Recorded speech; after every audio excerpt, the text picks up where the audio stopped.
安静一下，听我说，听我说，前方战事凶险，主将有令，不得前行。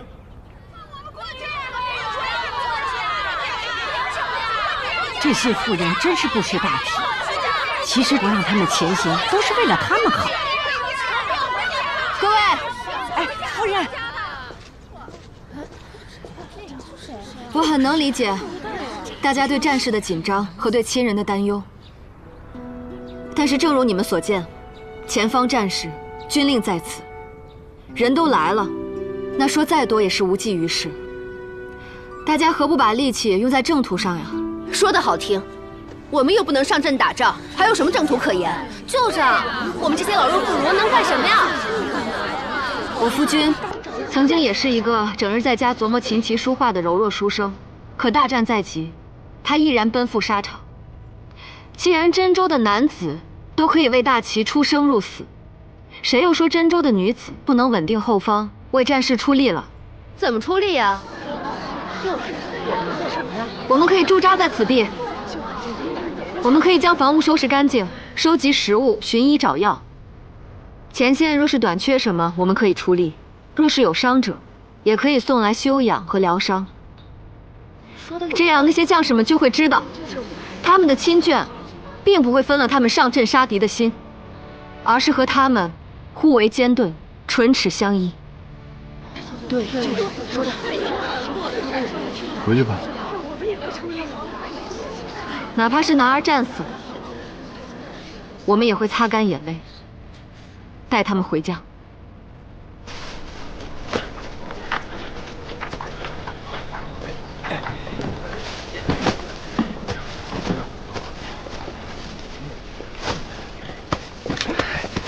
娘子，车马都清点完毕了，您请过目。准备出发吧。是。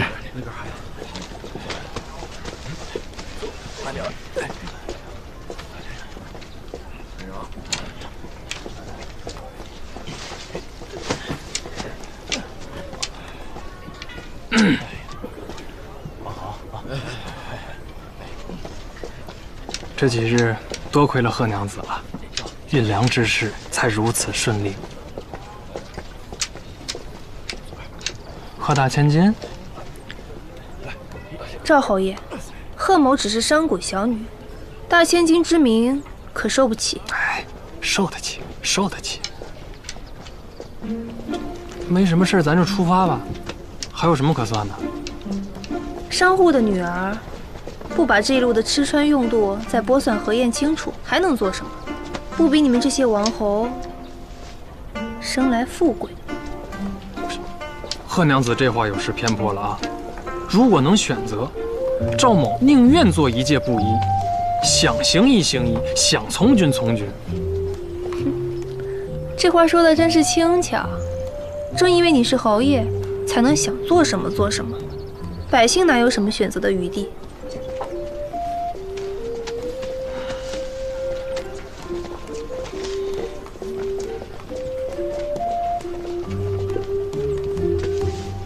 之前商会交给我的事，我会好好去做。但我父亲要你承诺之事，我不同意，更做不到。原来如此，娘子放心，到时候啊，在下不认账就是了。此事啊，都是令尊的一厢情愿，我无非就是顺水推舟。一切都是为了边关战事，不是威逼利诱，就是坑蒙拐骗。你与那淮阳王，果然是鱼肉百姓的一丘之貉。为了成全自己，不惜利用他人。我怎么就坑蒙拐骗了？你父亲鬼迷心窍，无端生出个是非，我就是再蠢再坏，也不至于拿这事当儿戏吧？再说了，那筹粮是为了我自己吗？我不想在家舒舒服服当个闲人。你以为我想跟众里轻易之徒打交道？你不许这么说我家！哎，我就说灵泉的商家不会是为了真州和朝廷才把运粮这事儿办得这么顺利吧？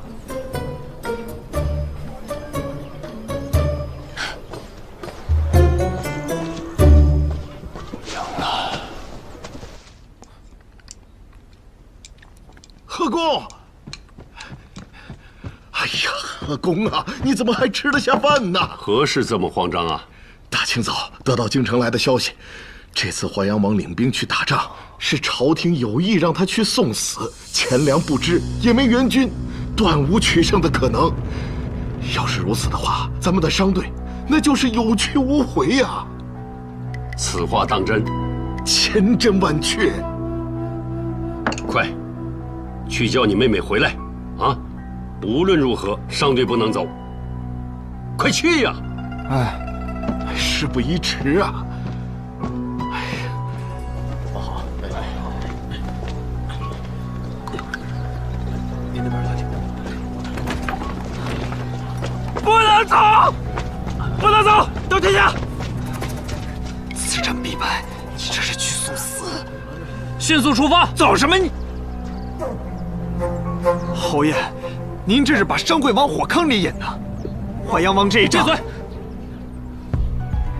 此事不可当众喧嚷，告诉父亲，商贾更加要守承诺，车队必须出发。就是父亲让你回去的，你连他的话都不听了。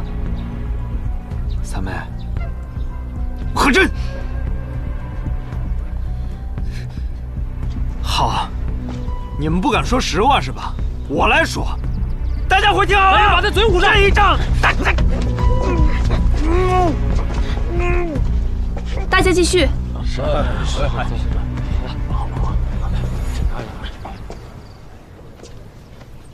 何娘子，你也回去吧。商会让我全权负责押送粮草，我既要带着他们走，也要带着他们齐齐整整的回来。若你二哥方才跟你说的那些是真的呢？商贾女子也有大义，真州军士们都不惧死，我又有何惧？好，出发吧。准备出发。好。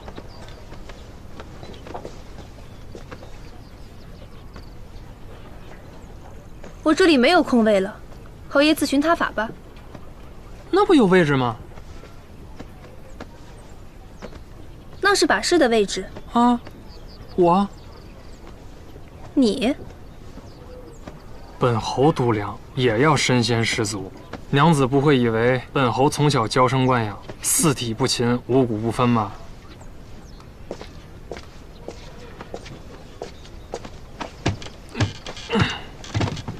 喝大千金，上车。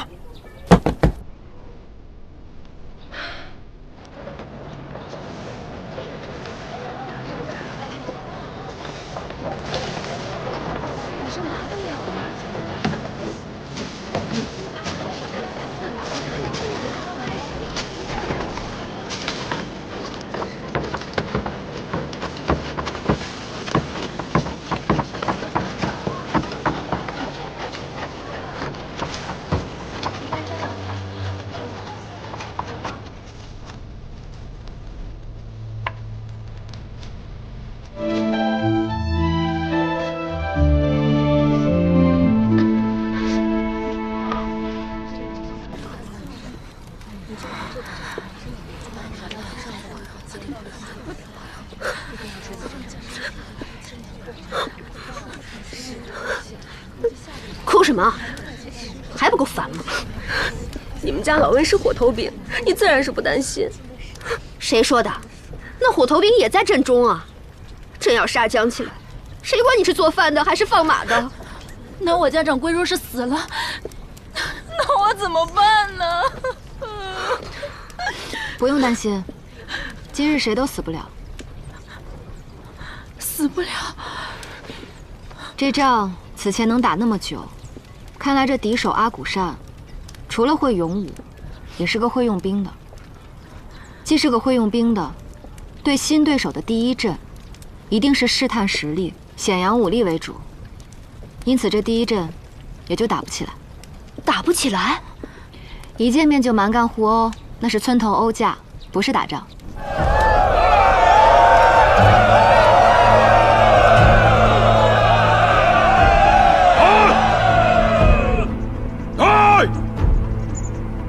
通过马呀，拉菜！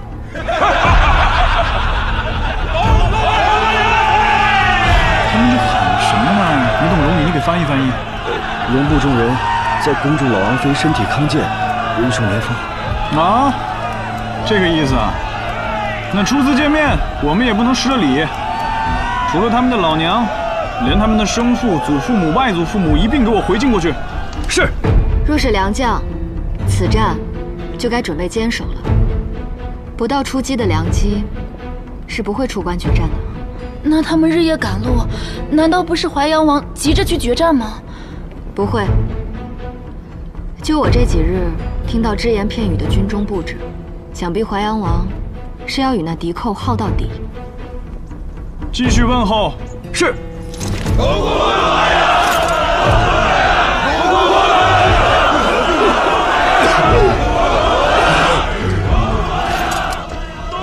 主将，阿古斋有意要退了。他笃定时日漫长，分而治之，各守其地，才将我们安置在此。因此，此次作战大部行军甚急，并非赶来作战，而是要应付朝廷的军令。要坚守，粮草、辎重陆续都会来，出征前就会应备好的。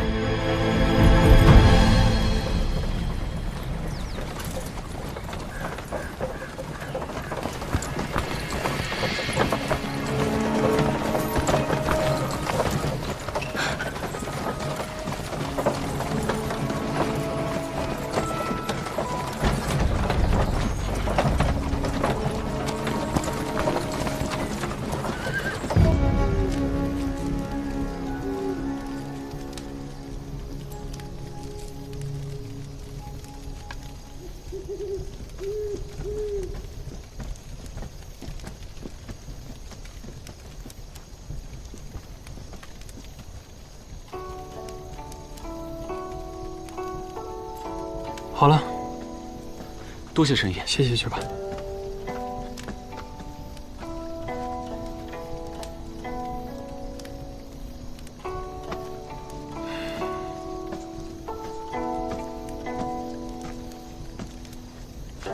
帐子里凉，给你生了堆火。我不怕凉。我是郎中，谨遵医嘱。着了寒症，还得给你施针。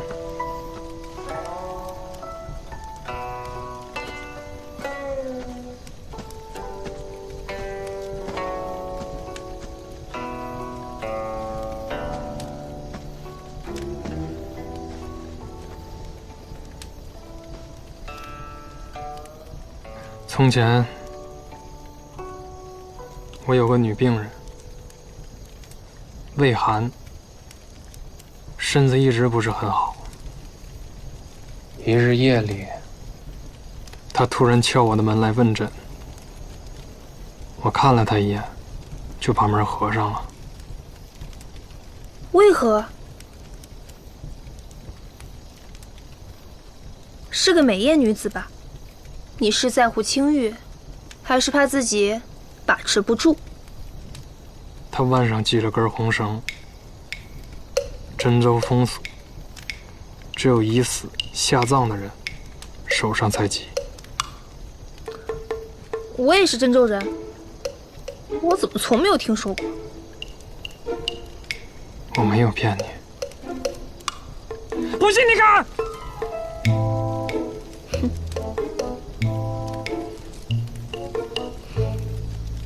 无趣。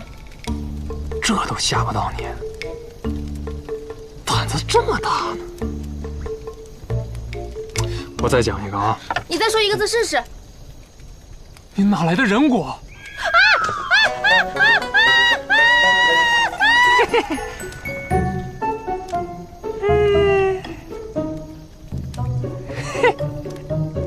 赵全，你不是胆子大吗？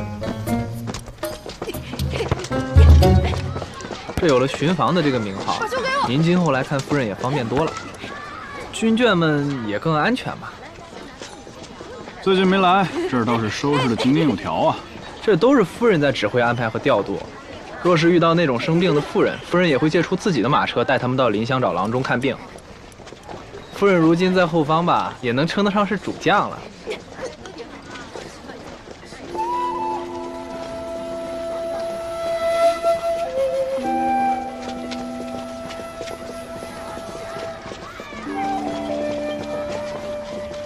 这怎么有家药铺？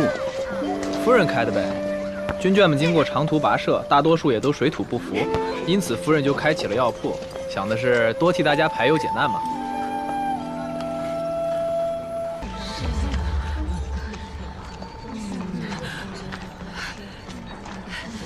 荣仔，你给我过来！你对我的羊做了什么？对他做了什么？发生什么事了？早上还好好的，此刻怎么这样了？他站都站不起来了。就你这几只细腿山羊，我抬脚就碾死了。我可没工夫给他下药。我家羊一直好好的，你们来了就这样了。不是你是谁？你松手！你赔我羊！松手！还没下药。你看这桶里是什么？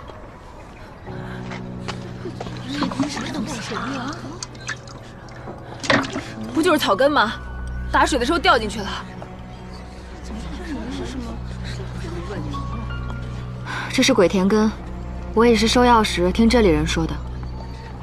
这鬼田根多生于阴暗潮湿的角落，根须有药性，进水后可使人四肢麻木、虚弱乏力。想必这羊就是吃了被鬼田根水泡过的甘草才会如此。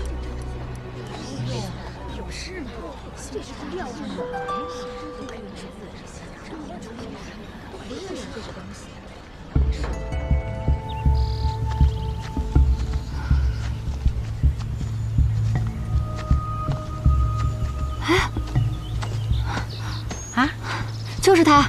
哦，终于找到了，跟桶里的根须是一样的。哦，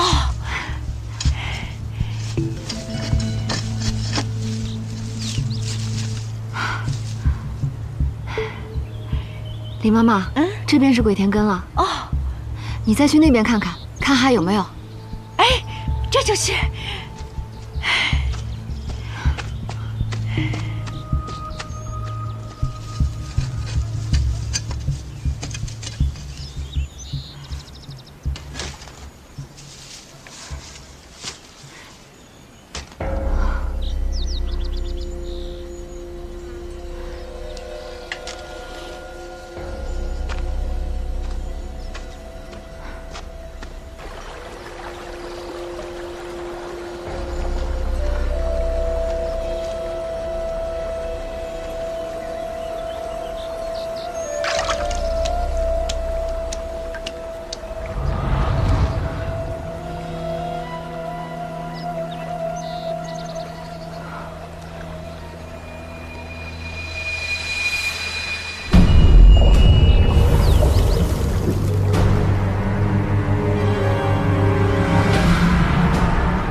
现在什么感觉呀？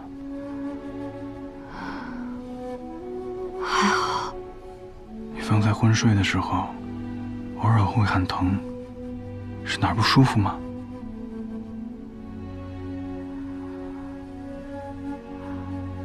我做了一个很可怕的梦，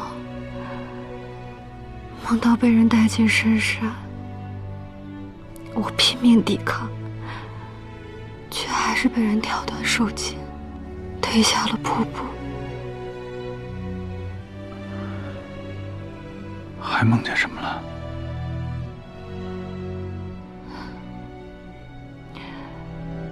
那代人蒙着面，请要吗？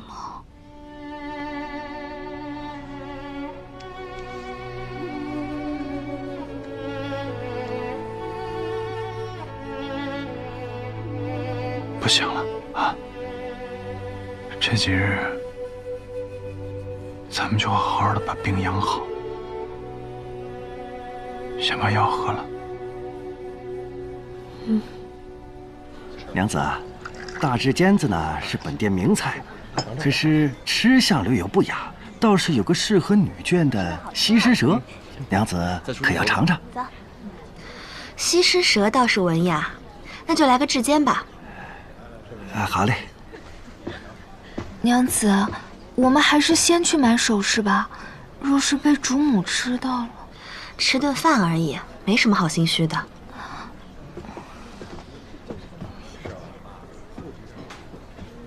石娘子，把这个端过去。这个是吧？子瑜公子。慢走啊。我与石娘子倒是有缘。石娘子独自外出啊？母亲允我出门看些首饰，听闻这酒楼不错，便进来坐坐。这家的西施舌的确不错。是哪桌点的大炙煎子？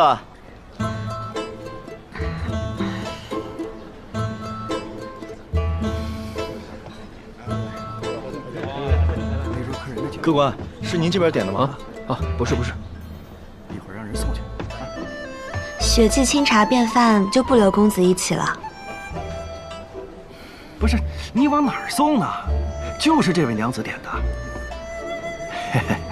客官，这位娘子一看就是懂行的老饕，旁的菜色呀是看也不看，眼里只有这大炙煎子。慢用。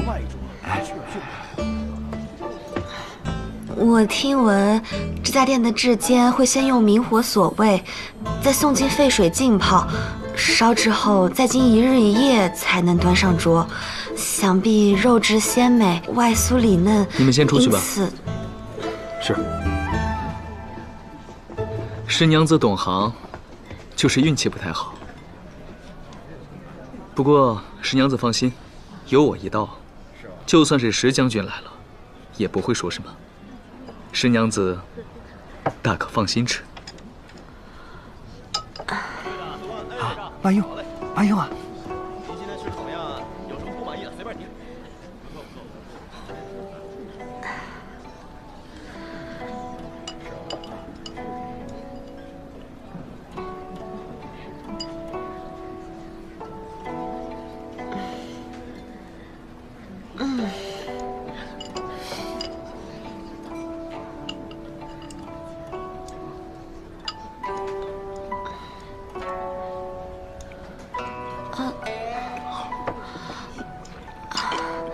子瑜公子，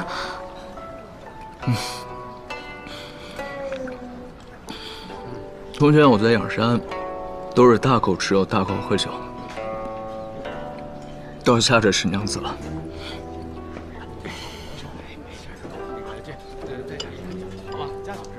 加油是吧？对，好的，没问题。你既然这样查，好吃。难为石娘子迁就我这个粗人。公子分明体贴入微。我听父亲说，公子读过很多书，还下得一手好棋。我小娘去世的早，自幼便无人教我巴雅，不知公子可愿教雪霁下棋？棋盘上这9个点叫做星，中间那个点呢叫做天元。那我就先占天元。你是初学者，先站脚后站边，才不至于腹背受敌。你如果先下天元，根基不稳，不利于围地占木，就相当于把先手让给了对方。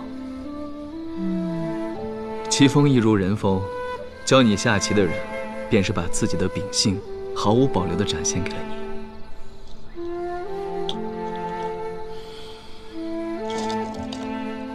望君珍惜啊！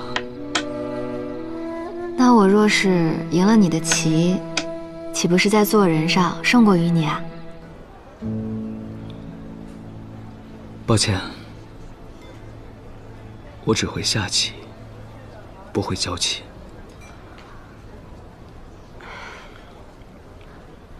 是血迹唐突了。来，慢点儿。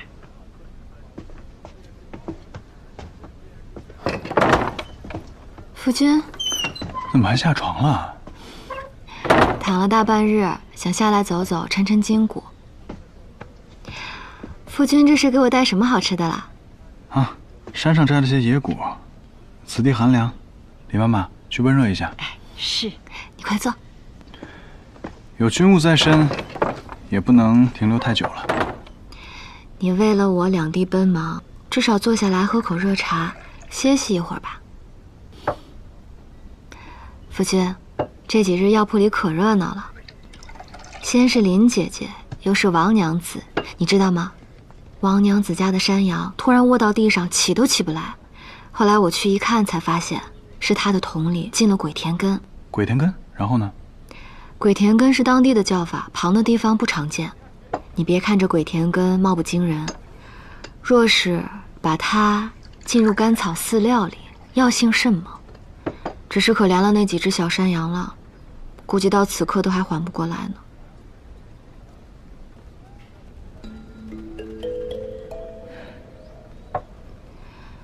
夫君，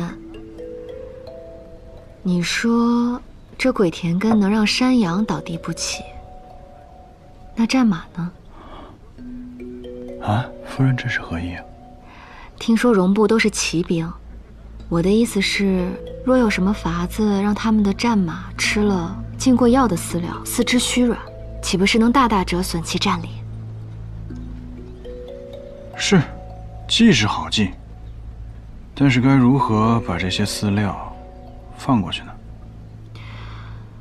我们可以收集鬼田根的根须泡水，把甘草混入后晾干了使用，如此是查验不出的。倘若他们让马儿试吃，马儿的身形比山羊大那么多，一时半会儿药效也不会发作。至于怎么送到敌方去，反正夫君你只管献策，王爷若是有胆识谋略，定会想出该如何行事的。我会跟王爷上报，可是一时间找这么多的鬼田根，可不是件容易的事情。夫君放心，你妈妈已经寻过，这附近的鬼田根定是足够的。还是我的夫人思虑周全。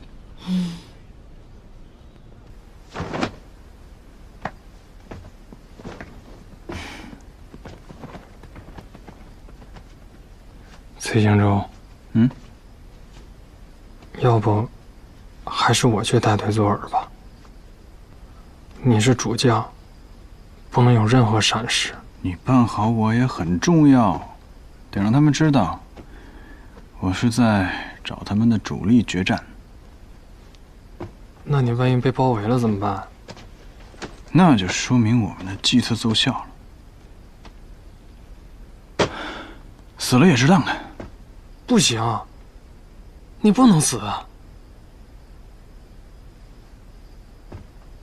再说了，那话你得亲自跟柳门堂去说，我可不给你善后。